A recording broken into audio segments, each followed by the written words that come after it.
Good evening, everyone. Welcome to NMP Talk Show. We're happy once again to have you over on our show this evening, and today we're talking with you and interchanging on experience and tips on how to cope with mental health issues. And as usual, I'm not by myself. I'm with my co-host Figile Nkosi. Figile, how are you? I'm doing great, Neo. Thank you for hosting us again. Sure. I enjoy our Mondays. Some people find Mondays dragging, but I find Mondays interesting because we are discussing issues that affect everyone one way or the other. If it doesn't Yes. affect you directly, it has an impact in your life one way or the other. It doesn't Yes. matter whether you are young or you are old, you are male, you are female. We don't discriminate. So I'm always looking forward to our talk shows. Today we're talking about teen depression. It is a pandemic on the rise. Yes. What about it? Is Yeah. there anything you want to share with us Yeah. before we can have our guest on? We definitely. By the way, we also not alone. We with Sis Khemi, Sis Khemi Malau. Welcome, Sis Khemi. You can unmute yourself. There you Good go. evening, Neo. Good evening, Fikile. Thank you once again for being here, Awesome. Awesome. participating in this show. We're always happy to have you over, Sis Khemi. So, like my co-host Thank you. has, yeah, like my co-host has said that we're talking about teen depression, which is a pandemic on the rise. We just coming out from a pandemic, a COVID pandemic, but we've had this one forever. You know, since mankind was able to walk the earth, and we it's something that we really need to talk about. So this depression is a complex mental health issue that manifests itself in many different ways, and particularly for teenagers it can be especially difficult to cope with because now they're already experiencing a variety of challenges in their life. You know, hormonal changes, increase in academic pressure, social expectations, and this really is really overwhelming to these teenagers, and they need somewhere to let out. So today we want to talk to you, teenagers. We have a professional in our midst, Sis Khemi, that will also help us, with some tips. If you have any questions, we'll be able to answer. And some of the questions we might not answer today, but then Sis Khemi will always be available for consultation if you really need to. We want to welcome everyone that is joining us on Telegram. We see you. We take note of you. Sino, thank you for joining us. You can raise your hand if you want to comment as well during the show. But thank you so much. We also have audience on Riverside.fm that we streaming from. So we want to welcome them. We're also streaming on Facebook Live. We're streaming on Twitter. So almost every platform that you can think of, we are there. We're also on Twitch. If you didn't know what Twitch is, Google. You'll know what Twitch is. We're also Yeah. there if you want to see the Yeah, show. and from my side, we are live on TikTok as well. So we are everywhere. You're touching something very interesting. Growing up, we were Yeah. told that teenagers or kids can never be depressed, And as I grow old, I realize that, you know what?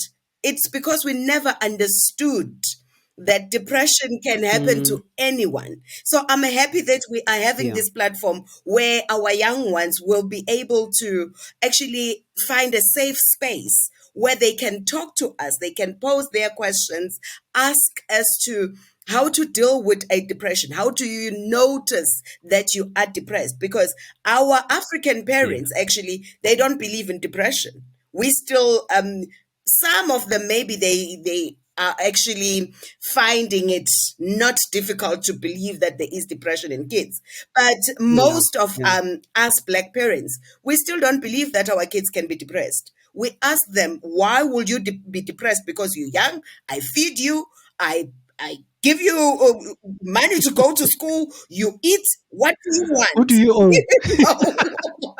But there's a lot that You're not happens. owing anyone. Why are you depressed? Why would you be depressed? Yeah. Because I'm the the only one who's allowed to be Exactly. depressed. Now I'm happy that we are creating Yeah. that safe space for them. Yeah. Yeah. And if you've noticed on the news, you've also seen the rise of the crime that is taking place at schools, and and this could be a contributing factor because mental wellness or mental health goes a long way. If you're not healthy up there, you're depressed, your emotions are not okay, a lot of things can happen in your life, and not just only affects you, but it affects a lot of people Thank that you. are around you. Yes. So talking about it really helps, it gives insight on what to look out for. If you have teenagers, if you're seeing a change in their behavior, you know what to do and how to react on that. Mhm. The critical question to ask is, how do you deal with it? Or how do you help them deal with depression? Mhm. Because, like you're saying, growing up, not giving out our age, No, we're not. we're told that you can never be depressed. We're not. You can never, yeah, you can never be depressed. But in reality, depression is Mhm. there. I think even babies They get get depressed depressed, sometimes. yes. Yeah, We've got yeah. Mam So Auschemi. Maybe Auschemi can tell us on that, just to clarify as to what yeah, was uh, thought of back in the days, because she isn't the profession who's clued up about depression, whether in kids, teenagers, yeah, and adults. Is there a difference, yeah. Auschemi? You can unmute. Yes. Okay. I will say that depression. I think the tricky issue there is probably also the terminology Mm, that everybody will go through depression in life, but especially more teen and adolescent because of the life challenges they're facing. They're trying to navigate, Mhm. peer pressure, school, family dynamics. So they are the two groups that are mostly affected. Mhm. But everybody goes through depression. But I think maybe as Fikile is asking a question, were we feeling depressed when we were young? We were, but we didn't know what it was. We probably were not even calling it depression, mm, because I think that the term depression, some maybe will say it comes from, the English word, the so-called universal language that we are using. Mhm. Whereas, if you can think about when you go through difficult things in life and then you are sad, what will you call it? Mhm. yeah. So somebody will call it depression, or you are heartbroken. Somebody will call it depression, or you're feeling so lonely. It's Mhm. depression. But it probably, maybe people think, oh, depression is just that word. It's a special word. Talk to me. It's somebody else. Mhm. It is happening to most of the people. So perhaps it's the confusion on the word depression, because some people just associate it with, no, no, no, it's not happening to Mhm. me. It's happening to somebody Mhm. else. But if you ask them, how are you doing? No, I'm feeling sad. I'm feeling lonely. I'm feeling, very heartbroken, what the issue Mhm. is. But in reality, they're feeling depressed. Mhm. So, yeah, I think depression has always been there. Perhaps an issue of the terminology that, we are using Western words, we have our own, perhaps African word for depression. I am not sure. So, Hayi, yeah. mina ngesiswati nje kucinzeteleka. Everybody uyacinzeteleka. You know, I don't know in Uh, Sesotho or Tswana what it's called, but nje, I know. Ukugateleka. Gatelega maikutlo. Hey. So So there is a yes, yes. terminology that we never actually allowed to use Mm, actually as kids. mm, Now, I was Khemi, you mentioned that it happens to everyone at some point or the other, one way or the other. So if you were to meet or to our listeners out there, what will you advise them to look at? Because if you were to ask me, are you depressed? No. But how are you feeling? I'm feeling sad. What is it that they have to look for in their feelings for them to know that they are feeling depressed? And then we'll get to can they deal with it later.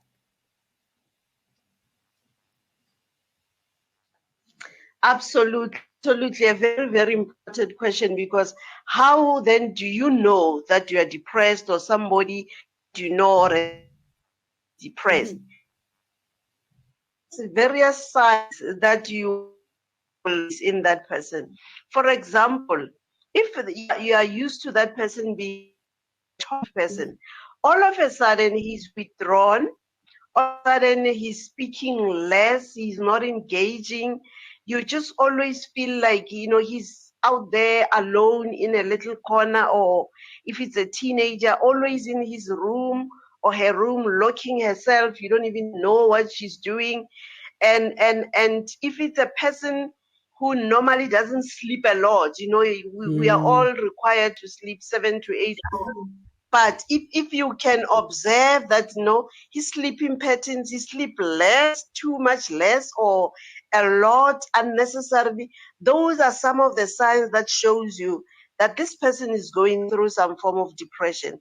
It will not show on his face, because some of this, it's like with many diseases, you don't see a disease on a person's face written that this person has got depression or has got diabetes or no. You will know through certain signs, through certain Symptoms, yeah. diagnostic measures that will take place by doctors who diagnose this.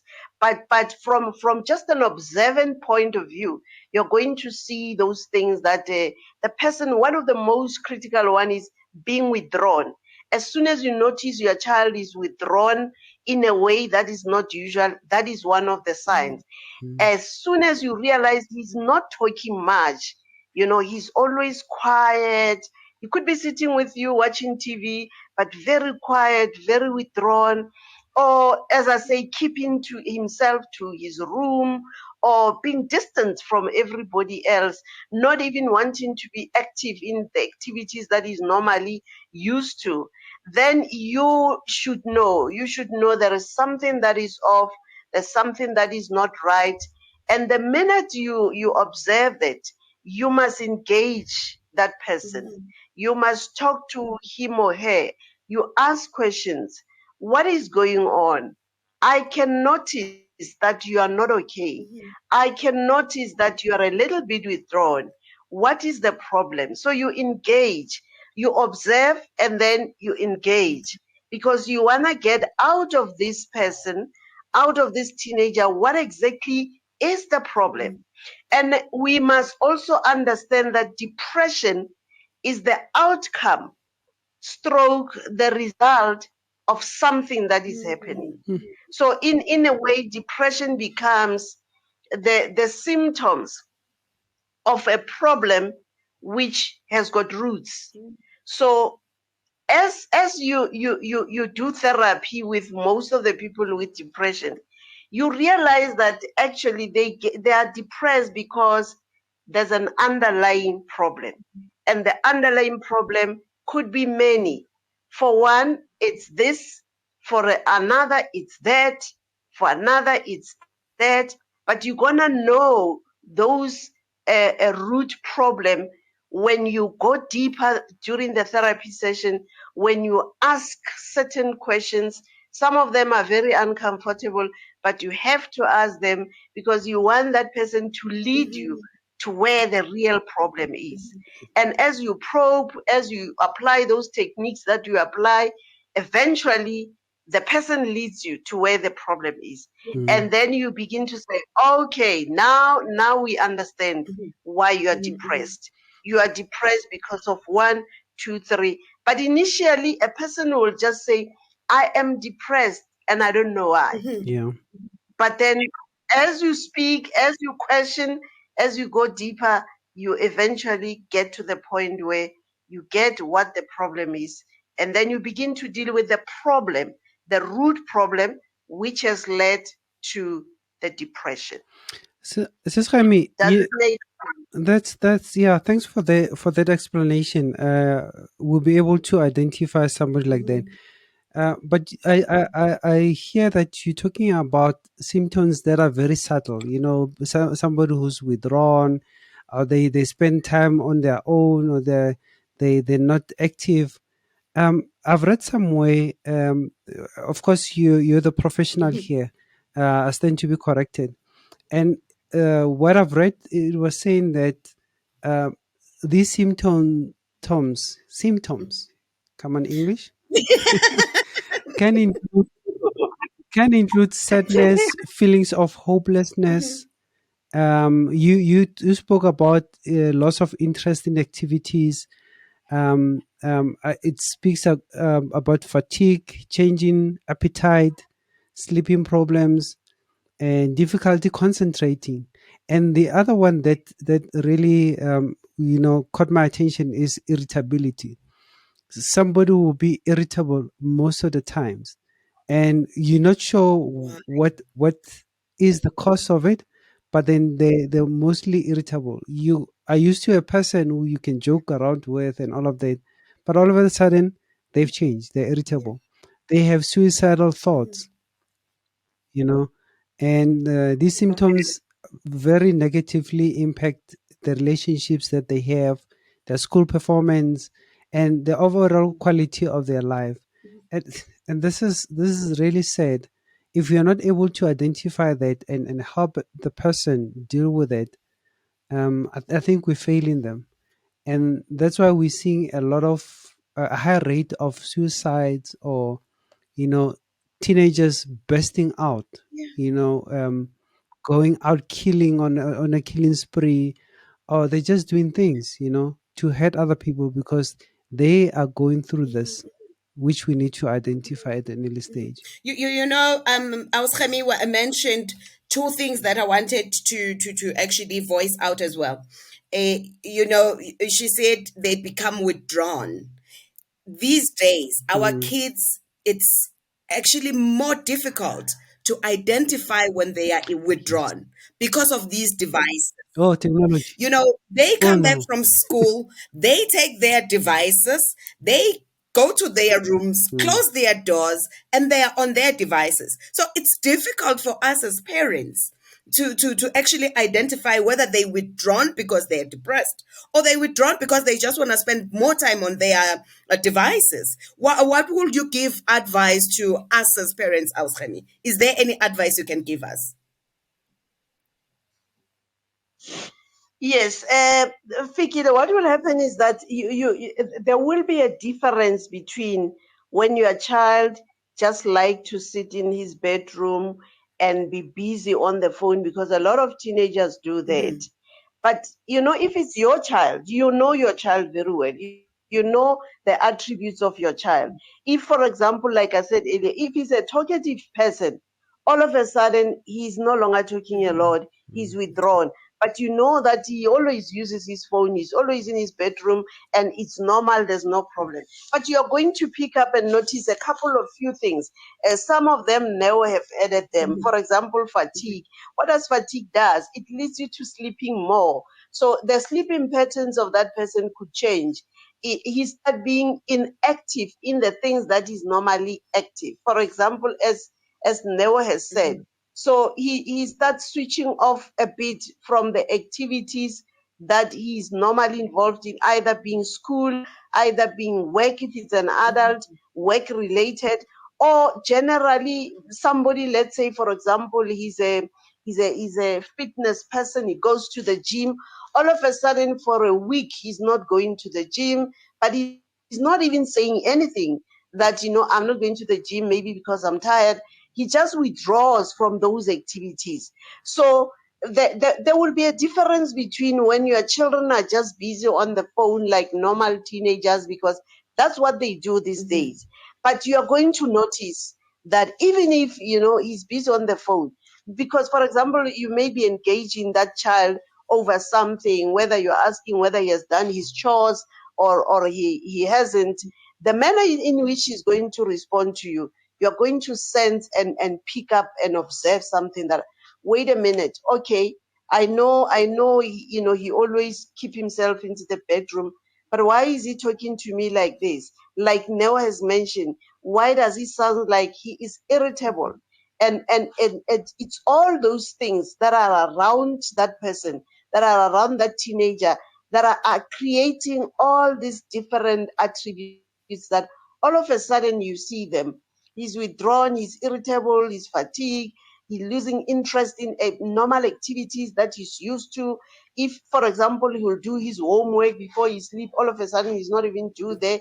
Performance at school becomes very bad, etc., etc. So you are going to pick up. Perhaps for somebody that you don't live with in the same house or is not your children, you may say it's very difficult for me to pick up whether he's depressed or not. But and depression that needs attention will go on for at least 2 weeks, because you might be depressed for a day, you had a hard day, or the teenager has had a terrible day at school. Some of the kids maybe were bullying him, and it will pass. Tomorrow he wakes up in the morning, life goes on as normal. The kind of depression that leads to some of these consequences like suicide is the one that will carry on for days, for a week, for 2 weeks, unattended. And then that one can pose a very serious problem because it needs major, major attention. And we can talk about how does one intervene from a family point of view or a friend, etc. Yes. I have a question, Sis Remy. Does Mm. genetics play a role in depression?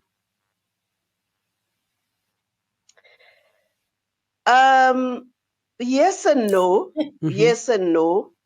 Yes, in the sense that depression is it's not it's a state of mind. It's a state of body, because all these things work together. It's a state of mind that is not in a good state.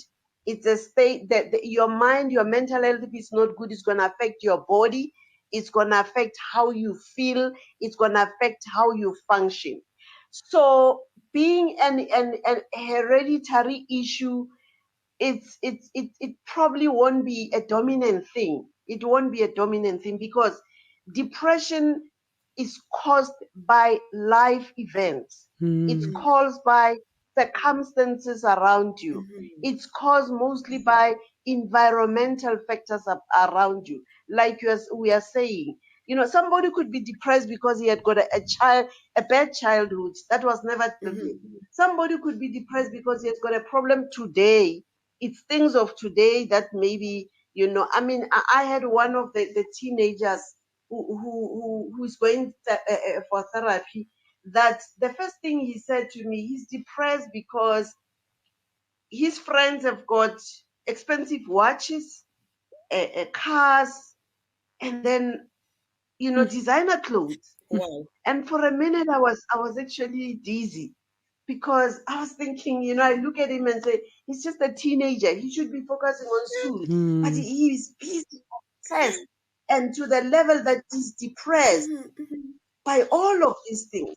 So these are environmental factors. These are the things that people see around them, and it influences them to say, if Sbanibani has got an expensive watch, why can't I have it? Why can't my dad buy me? And then because he doesn't have it, or his father doesn't buy it, all of a sudden he's depressed. And it's just amazing how some kids can be depressed by certain things. But depression is very real. It's very real because as teenagers, they don't know how to deal with Yes. it. So they are sad, they're angry, they are lonely. And some of them may not even know, as I've said earlier, that it's depression. But a person just know that I'm in a bad space. I'm not okay, and I don't even want to talk to people. So that's how they withdraw. You, So yeah, hereditary may be there, but I honestly don't think it plays a serious role, because Mm. I haven't come across in my profession, in my practice, where somebody says, or a father says, this son of mine or this daughter of mine has got depression because in our generational bloodline, our grandmother or a great grandfather had depression. So, Mm, but obviously, medically, the doctors will be able to say perhaps the heredity might be linked to that. But from a psychosocial therapeutic point of view, it's mostly affected by your environmental yeah. situation, your circumstances, peer pressure, the life around you, etc., etc. You are so right there, Sis Remy, because I understand trauma can also, cause depression and divorce, death in the Yes. family. Those are very contributing factors towards depression. And additionally, social factors like bullying, peer pressure, feelings of disconnect from peers, and family can also play a very vital part in triggering those symptoms. So we really need to calculate our costs or our steps, in families, what we do, how we treat each other around our children, our teens, because that has a negative effect on them if we're not doing things right. Sometimes, couples, marriage is not easy. Some marriages are very rocky and they end up in divorce. But there is a solution for the couple, not the children. What they giving the children afterwards is depression, because now you're living with two standards. When they go visit their father, the father has now another wife or another family. They have to adapt into it. They coming back to you as a mother. Now you're treating them this way, you're doing things this way, and there's such a disconnect. And if these two parties, in fact, had divorced, they will have ill treatment in between them, and that will filter through their children. Where now, when they're visiting the father will speak bad of their mother, or vice versa with their mother, they speak bad of their father. But we're not saying this cannot happen. Unfortunately, it does happen, but we just need to make sure our decisions. We must know that our decisions affect our children, affect the teenagers, and we need to really be calculating in that. Another Quickly, thing I wanted to add, Ausremi mentioned that we need to ask questions.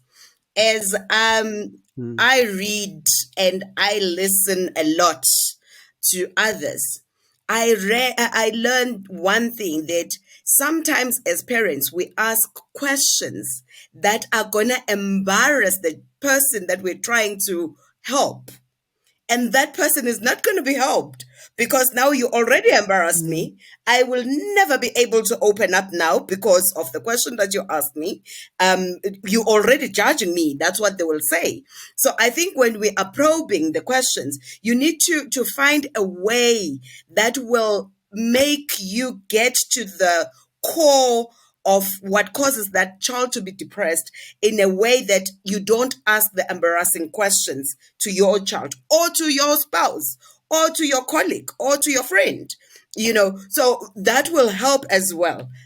Before we get, I wanted to state that before we get to the solution now, we discuss the depression in teenagers. So what do we think may be the solution to them?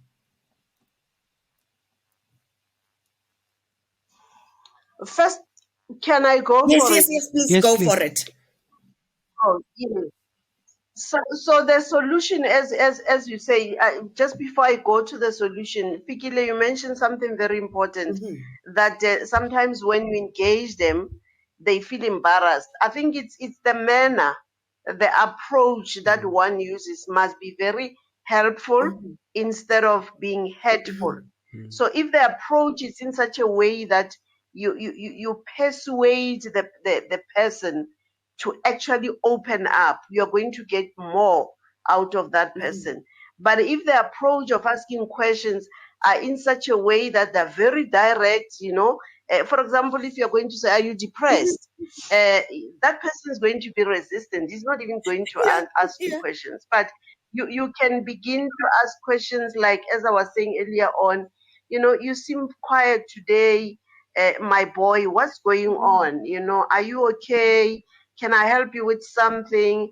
You keep on going on with those kind of, polite questions up until you get to a point that now you are able to navigate and get deeper, and then that child will open up. So the approach of asking questions are also going to be very important in terms of you exactly getting a lot out of that person, rather than him or her seeing it as you now intruding, or you're embarrassing, or you're even being judgmental to him or her.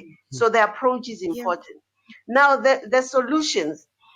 One of the first solutions, as I've mentioned earlier on, observe the signs. So that will be absolutely number one point. Observe the signs, observe those things that we talked about earlier on, and say, I'm smelling that, maybe my child is depressed. So you pass that step. And then secondly, you say, I'm now convinced, because what you'll do, you observe the signs, give yourself time, a day or 2 or even 3 days, because maybe one day you might be jumping the gun and thinking we're depressed. Like I said, we can all be depressed for a day or two because of stress, some miracle and all that. But the third day we move on. So that is a depression that is okay, that is normal, that is acceptable.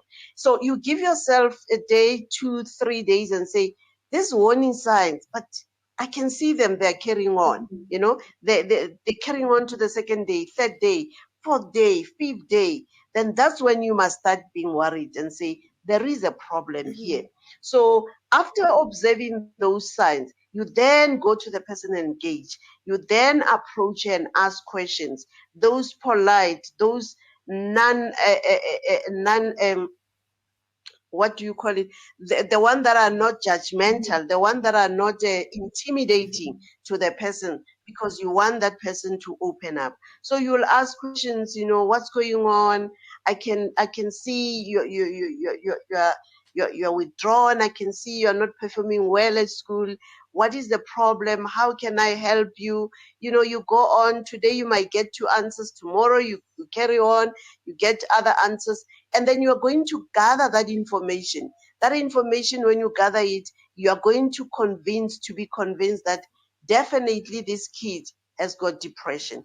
And then as you come towards that end of that analysis of you gathering the information, and then you can now open up and say, I think you're going through depression. Am I correct or not? Because you still want the person to confirm without you deciding for him or her that he is depressed. So you ask those kind of questions, like open-ended questions. I sense that you are probably depressed because of 1, 2, 3, 4, those things, those signs you have been assessing over a period of 3 or 4 days or so. And then once he has got that trust in you, because they want to also trust the person they're communicating their state of depression to. So if he sense he can trust you, he'll open up and say, I think, yes, I am going through some sadness. They may not call it depression, as I say. I'm going through this, and this is are the reasons, or they may not even say what are the reasons. So you keep on asking. If they don't give you reasons, you keep on asking, and then you say, I'm here. I need to help you. Do you think I can help you as your mother, father, or do you think we need to go to a professional, a therapist, whoever, social worker, to help you? And then if he's open to that, you say, okay, then let's do that. We'll book you so that we go and consult. But if you in a home situation, you believe you can engage and help him, because perhaps, as Neo said, some of these kids are depressed because of the difficulties that goes between parents, divorce, the fight. Sometimes it's not even divorce, but parents are always fighting. They're fighting in front of kids. The kids kids get depressed. They don't even know they must take sides or side with the mother or the father. So the things that parents do as well are very, very critical in how they contribute towards the level of depression. So sometimes when that child opens up, you'll say, yeah, I am in this state because you and dad or you and your mom, you're always fighting, you're always doing, and then you will then begin to realize, okay, we are the cause of this kid depression. And so you then need to reassure that child and say, okay, now that you say me and your dad are a problem, I'm reassuring you, we're going to work on this, we're going to deal with this, and then we're going to come back and inform you and give you feedback how we are dealing with this, because it is affecting you, it is affecting your life, it is affecting your school, it is affecting your relationship out there. So the onus now becomes on you as parents, if that is the reason. As I said, reason could be many, root causes could be many, but let's just say it's a parental issue. The parents are fighting or they're divorcing. Then you're gonna have to work on those things separately as parents to ensure that your problems do not continue to affect that child. Yeah. So that will be the solutions, and you do it step by step, because you don't want to jump into the latter step without actually engaging on a step that maybe had you gone through, you could have even helped and solved the problem. Some of them you might find, if the parents are empowered, they can be able to help the child. But where they feel they're not empowered, then they need to seek professional help and say, let's go and seek help for you. You need therapy, you need somebody to talk to you. Because then we applied all those different techniques, cognitive behavioral techniques, or talk therapy, whatever the situation may be. And then Rena will go deeper and find out, is this cause, or there may be another cause, because sometimes there's always another cause. The cause that is presented is not always the real one. There's another real one beneath That is, yeah. the one that they present. Yeah. Sis Khami, we understand that you have to go now. So before we lose you. Apparently, okay, just 5 minutes. Okay. Okay. All right. I No, will that's give you additional 5 All right. minutes. Because okay. Kami has Awesome. got 5 We happy minutes, about it. can I ask a quick Yeah. question as a Yes, please. professional in the house? Sis Kami, do you think it is Wait. You as a professional or Sis Sis Khami as a Kami as the professional? professional in the field that we are talking Hey, about? this English we must Hey! be sorry. I'm hearing you No, now. no. I mean, because Sis Khami is the professional in the field of our topic today. Sis Khami, do you think, Yeah. to our listeners, I think I'm asking on behalf of our listeners out there, to say, do you think it's crucial for us as parents, even if we don't think our kids are depressed, because one way or the other, our kids are exposed to so many things, and maybe the depression is caused due to a pile up of emotions, negative emotions that are happening on a daily lives. Maybe the environment or the social side of things is the one that causes the depression.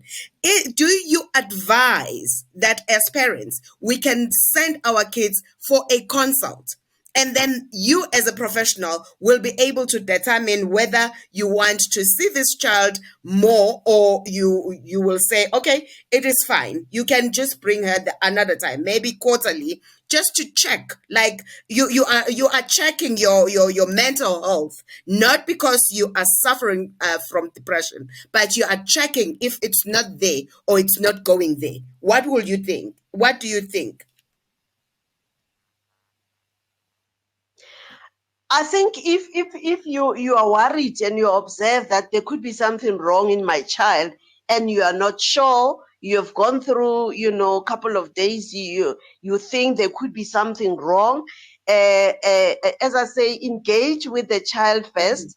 And then if both of you agree there's a problem, sometimes you may not agree, but you are very concerned. So you can book a consultation for that child and say, I am not sure what is going on, but you as a professional, because then we will do an assessment. We assess and say, we need to find a diagnosis from a social perspective, not from a medical perspective. So we diagnose and find out what is the problem. So if it's a mental health issue and we say, okay, this is the level of mental health situation of this child, and these are the various triggers, these are the various causal factors. And because of this, it differs from one child. One child, you'll end up having perhaps 2 sessions. One child, you can have 4 sessions because the issues might be deep rooted. You are not going to uproot them in 1 session or 2 sessions. So it varies from one child to the other, depending on the causal factors. Another one, you assess him one consultation, and you're like, no. There is not much of a problem here. It's just that this kid needs attention on this and this and this. And then there's no need for this child to come for a second session or not. But you will say to the parents, only if you're observing something that is strange, then you can bring that child back.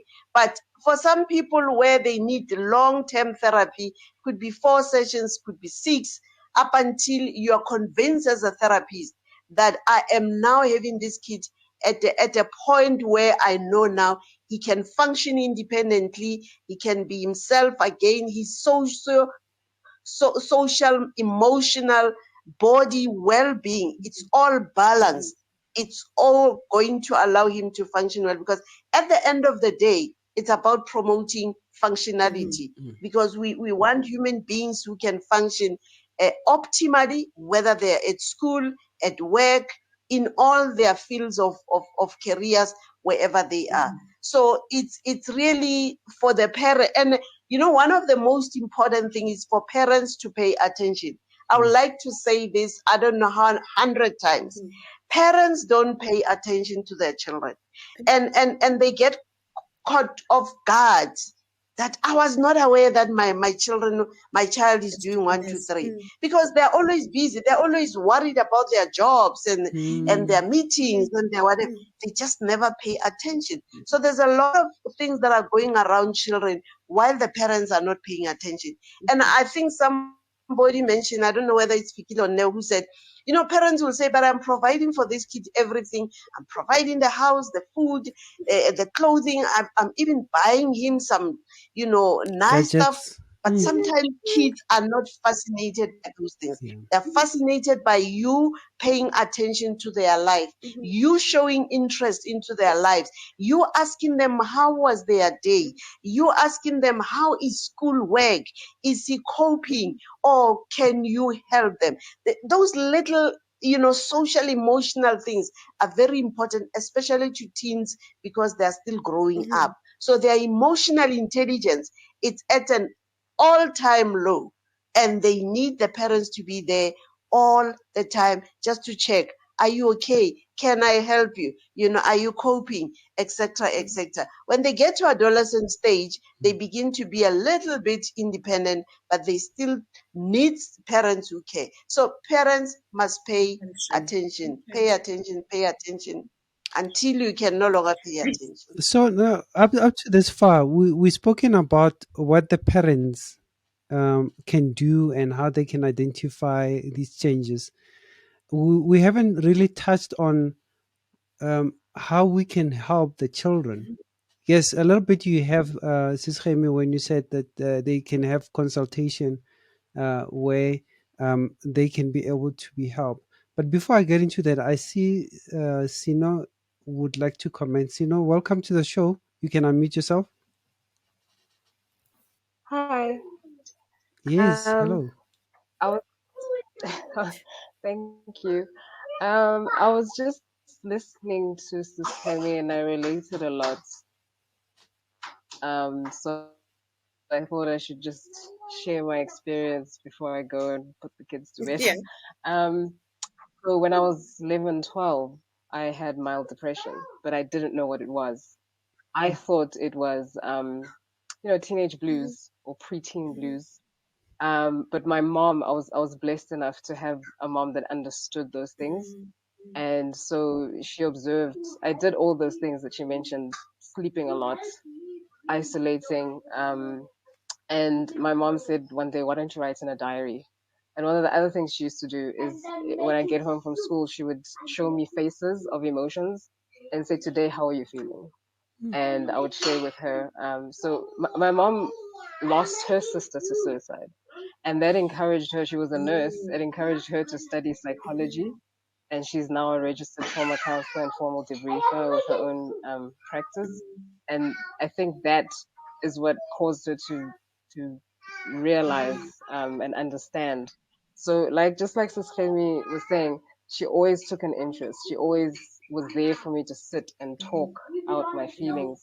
And one of the things being open with my mom, I used to always share what I wrote in my diary when I started writing in the diary. And then she would say, I've noticed you always write negative things about yourself, about what happened at school. Why don't you now look at what happened that was nice at school and write that down? And I think that changed my Your outlook. thought pattern, because I remember very vividly, I would wake up in the morning. Yes, I would wake up in the morning and think, oh, I'm still alive. I would actually be sad to wake up in the morning, because I was being bullied at school. And it wasn't like a obvious, I wasn't being hit or anything. It was verbal. It was very much verbal Emotional. words, like mean words from kids at school. So I had anxiety at school. And when I would sleep, I would think, oh, I wish I wouldn't wake up. So it's like I always kind of yearn for a very peaceful way to just go. But the thing that used to stop me was that I thought, oh, wait, if I try to end my life, my mom will be sad, not my bullies. And I was taught about the Bible, and I think, oh, Jesus died for me. If I die, I'm not being grateful for that. Um, so these are the things that those thoughts would stop me from carrying my thoughts out. But it was a constant thought. It was always like I used to think about it and fantasize about, oh, I wish my life would end. So by the time I hit 14, that writing positively in my diary, trying to unlearn negative thought. I had a very low self-esteem. I was bigger than all the other kids and things like that. So body image issues for days. And I started, every time I said something mean to myself internally when I was 14,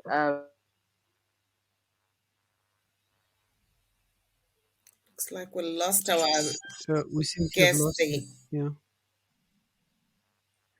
Sino, are you able to hear us? Yeah, we seem to have lost it. Wow. I mean, what you just shared with us really resonate with a lot of young people, and I'm happy that she had a mom like that, Yeah. and not to be bashing parents. I know parents are doing very well. You know, they're trying their best to be there for their children, and they also have to contend with life. You know, they have their own issues. They have to work, they have to provide, and you get to work, you get a bully yourself at work, and you have to come back and be strong for your children back at home. So it's quite a lot on their plate that they had to juggle. But we thank you so much for sharing that. You know, unfortunately we lost her. Unfortunately, we Might be lost, network based. she said something very profound from my side because as we were doing a Mm, research on our topic today, I read of people who were reading the Bible and they look at certain examples that are in the Bible that help them cope. mm, Because when you're looking at Job, when you're looking at David, and you're looking at the things that they yeah. went through, it should encourage you to be strong. Most of the time we want somebody to be there for us. Sometimes that somebody is Mm, not there for us, which means I now need to be mm, there for myself. So the Bible helped others. It helped me. It might help you. And another thing that I mm, read is mm, that most of the time I want to solve the problem. myself Your own personally. problems. Yeah. I want to solve the problem. If you're telling me something that you're going through, I'm already thinking of a solution to your problem. But I've learned that I need to listen more, because sometimes when this child is depressed, just wants you to listen, doesn't want you to do anything about what she's sharing with you. Mm, She just needs a listening ear. So mm. I need to teach myself that I need to just listen to them as they speak. And I don't have to offer them any solution, because probably there's no So solution. basically creating a safe space for them Yes, to yes, feel yes, comfortable. yes. Just for them to Mm, be able to talk, And another mm, thing, as a friend, then I learned that as a friend, I need to be there for my friends in times of distress, because they need yeah, to know that they've got a safe space where they can pour yeah, out their hearts. They can tell me how they're mm, feeling, and I can help. Most of the time, we run away because I have to help financially. But I've yeah. learned that sometimes you can help out a person who's depressed. They don't even want to clean their houses. So I can just come in and say, "Can I clean your house for you? I No, okay. realize that you are not So feeling well." basically, you give him practical help Yes, yes. Because they than can't do asking them how I anything. can help Yes, you. they can't do Mm, anything. So I can just come in and like, you know what? Just go take a shower. I'll just clean your room. I'll pack nicely for you to come back and be in a very fresh room. Even for our kids, we can do mm, that. Sometimes we tend to shout mm, that their rooms are dirty, not really mm, realizing that their rooms are dirty because maybe they're going through depression.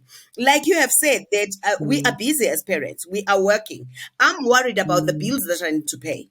I'm worried about how are they going to get to school? What are they going to eat? There's a lot that's going on in my head. And I need now to take a step back and say, okay, yes, I want the room to be clean. But why did you not clean? And now start observing the child to see if there's anything that's going on. Instead of me yeah, shouting, now I can just help them clean their rooms, keep it clean, and yeah, try to listen, try to probe to see if there's any problem. If not, then we can move on. yeah. Just to pick up from there, Mhm. Figily, creating a safe space is very important. We can also encourage them to, regularly exercise, healthy eating Mhm. habits, positive social interaction with others.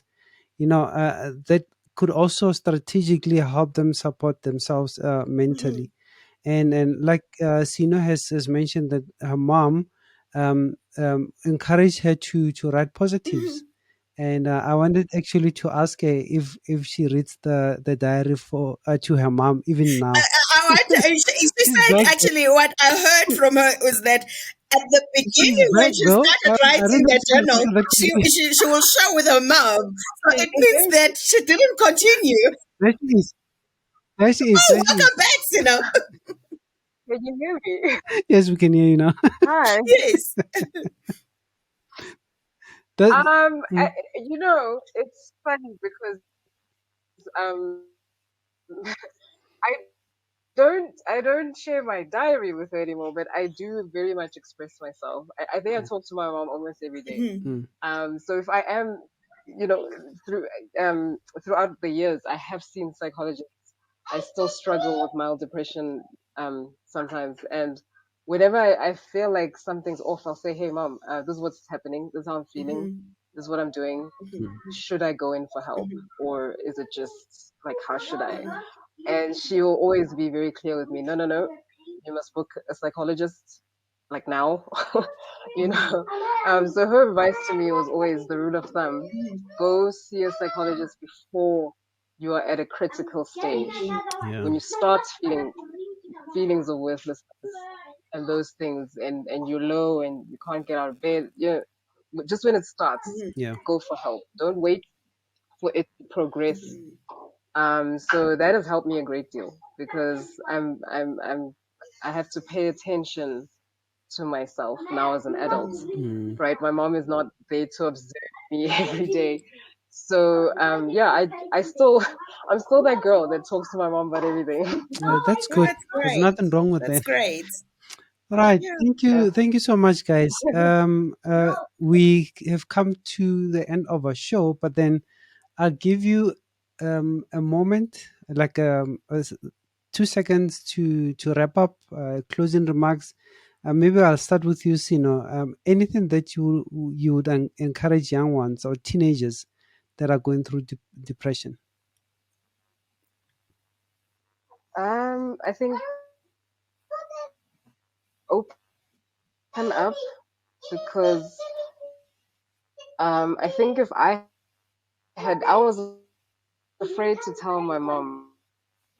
I didn't want to stress her or hurt her by saying I actually wish I could die.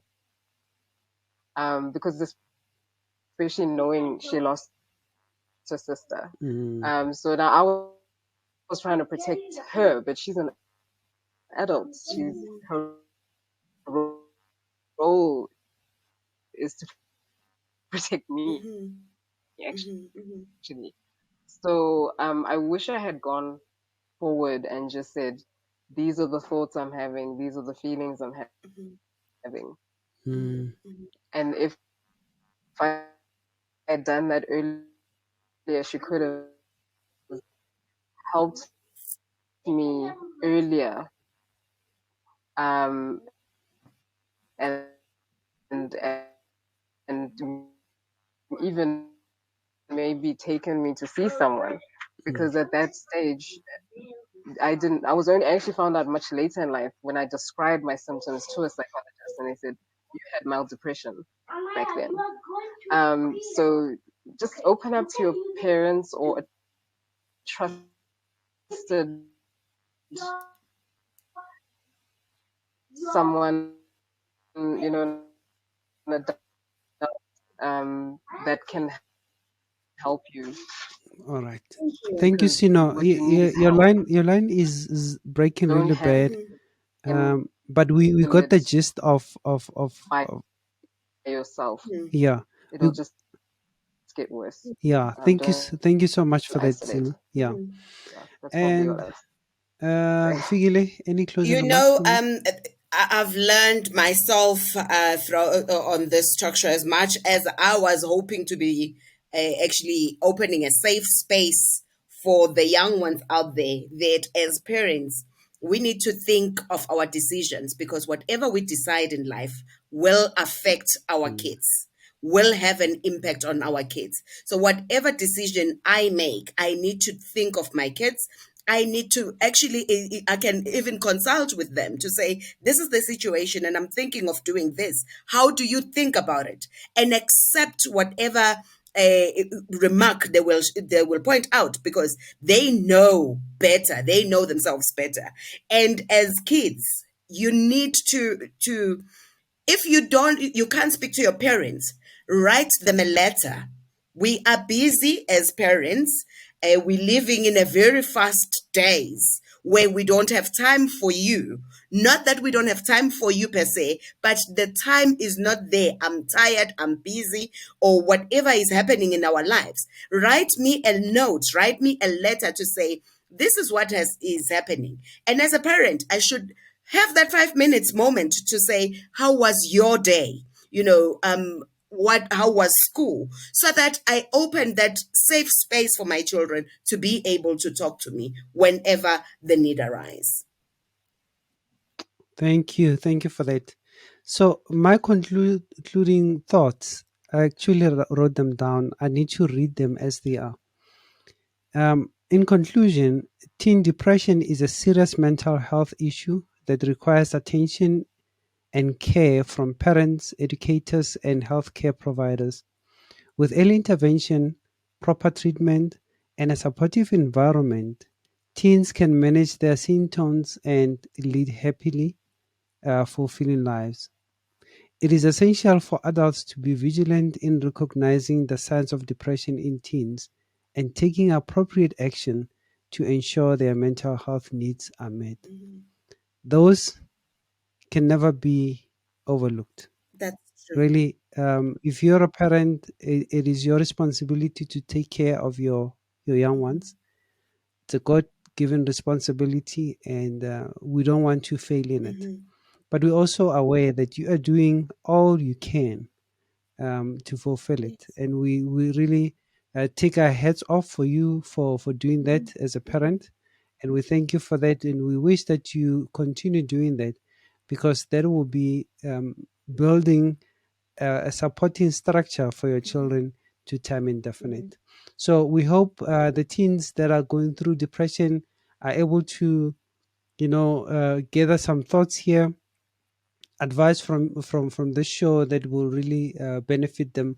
And if they really want to open up, or they want to speak to a professional, they can also send us a Mhm. message, an email, and we can hook them up with our A professional. social Yes. worker, Sis Khemi. Yes.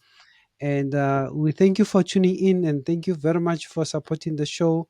And my name is Naom Rapedi. I'm with Figilankosi, and this is how we signing out.